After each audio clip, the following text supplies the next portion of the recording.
number 3. Actually, when we bring a compass near to the current carrying wire, then the compass needle shows the deflections.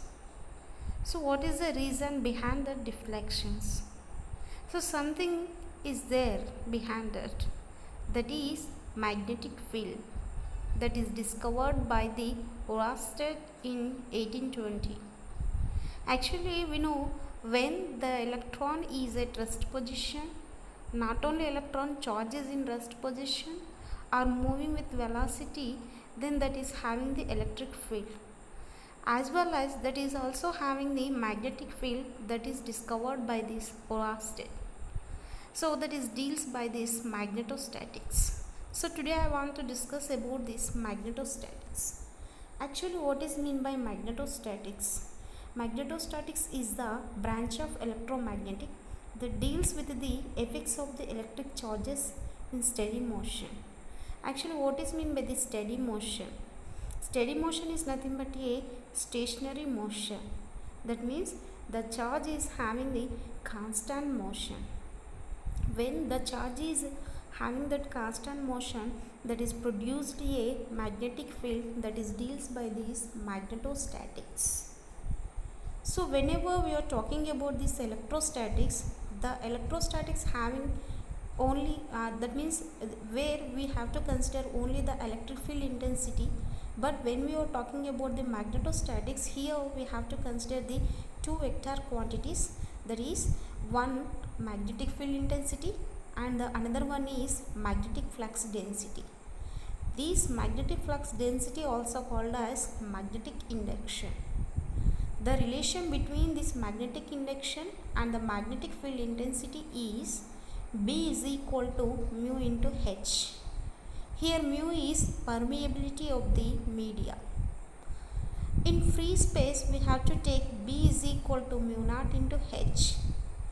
The value of mu naught is 45 into 10 to the power of minus 7 Henry per meter or Weber into ampere per meter. Yes, magnetic induction. Actually, what is mean by magnetic induction? So, when the charge is moving with velocity in the magnetic field, then that is experiences a force in this direction. That magnetic force F is equal to, we have to take Q naught into V cross B. That is F is equal to Q naught into VB sin theta. From that equation only we have to take the definition of the magnetic induction, that is B is equal to F by Q naught V sin theta. The definition of this magnetic induction is, that is the ratio between the force on a moving charge at that point and the product of the charge of component of its velocity. Here the velocity component is V sin theta. So this is the definition of the magnetic induction. And the units of this magnetic induction is Newton. F means Newton and Q naught is the charge, so the charge units are coulombs only. Next, V sin theta means that is the component of the velocity, so directly we have to take the units of the velocity, that is meter per second only. Then you know I is equal to Q by T. That means what? Q means charge, the units of charge is coulombs. T means time, the units of time is seconds. So that is Newton per coulomb by second into meter means coulomb per second. I have to take directly current. The units of current is ampere. So that's why Newton per ampere into meter here I am taking. So the MKS units of this magnetic induction is ampere into Newton per ampere into meter or Weber per meter square. And the CGS units of this magnetic induction is Gauss. So 1 Weber per meter square is equal to 10 to the power of 4 Gauss. Yes, magnetic flux. Actually, what is mean by flux? Flux means when the total number of lines of force cutting through a surface is called as a flux. If if the electric field lines of force cutting through a surface is called as a electric flux, if the magnetic lines of induction cutting through a surface is called as a magnetic flux through that surface. I think you clear. So see in this diagram, here I am taking a shapeless diagram, then in that I am taking a area ds, that is in the outward direction, and b also in the outward direction. B is nothing but magnetic induction. Theta is the angle between this ds and b. So FB is represents the magnetic flux. That magnetic flux FB is equal to B dot ds, that is B ds cos theta. So ds is nothing but area of that surface. So directly I am taking phi b is equal to BA cos theta. And see in this diagram, here these magnetic field lines and the surface area both are, that means this magnetic field lines making an angle theta with this surface area. So here I am taking directly phi b, that is magnetic flux is equal to BA cos theta. I think you clear. Here theta means that is the angle between this area of the surface to the magnetic field lines.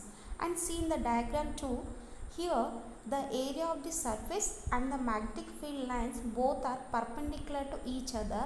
So that's why here theta is equal to, I am taking directly 90 degrees. So the magnetic flux phi b is equal to, when you substitute instead of theta is equal to 90 degrees, you know cos 90 is equal to 0. So that's why phi b is equal to 0. That means what? Where the magnetic field lines are perpendicular to the surface area, then the magnetic flux is equal to 0. And the magnetic flux units are, the SI units of magnetic flux is Weber and the CGS units is Maxwell. Actually the fundamental unit of this magnetic flux is volt seconds. Yes, Biot-Savart law. Actually this Biot-Savart law is playing a role similar to that of Coulomb's law in electrostatics. That means in Coulomb's law we are talking about the electric field. In the Biot-Savart law, that is an equation describing the magnetic field that is generated by a constant electric current. This Biot-Savart law given a equation for the magnetic induction, that is, see in this diagram. For suppose AB is a curved line.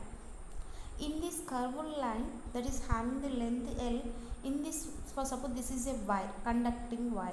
In this the current I is passing through this wire and I am taking a small element of the length dl here, and here when the current is passed through this wire, the magnetic field will be occur around this wire.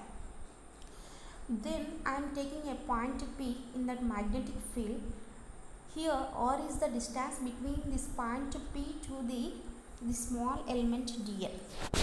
So according to the Biot-Savart law, the small dB, that means a small element of the magnetic induction is directly proportional to the current passed through the conductor, and this dB again proportional to the dl, and this dB is directly proportional to the sine angle of the, that means sine theta. That means theta is the angle between the small element dl to the point P, that means line joining point P, and this dB also inversely proportional to the square of the distance between the small element dl to the small element of the length dl to the point P, that is r square.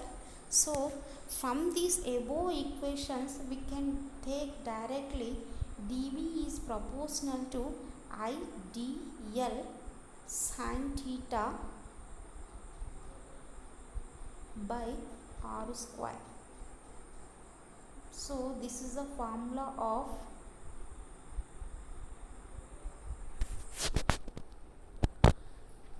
Biot-Savart law. Okay, yes, this is the Biot-Savart law formula, that is B of R is equal to, we have to take directly, that means before equation we have to take the integration on both sides, and this is the proportional constant is mu naught by 4 phi. Then we have to take directly B of R is equal to mu naught by 4 phi and integral over IDL cross R by R by modulus of R cube. This is about the Biot-Savart law in magnetic induction, about the magnetic induction. Thank you very much.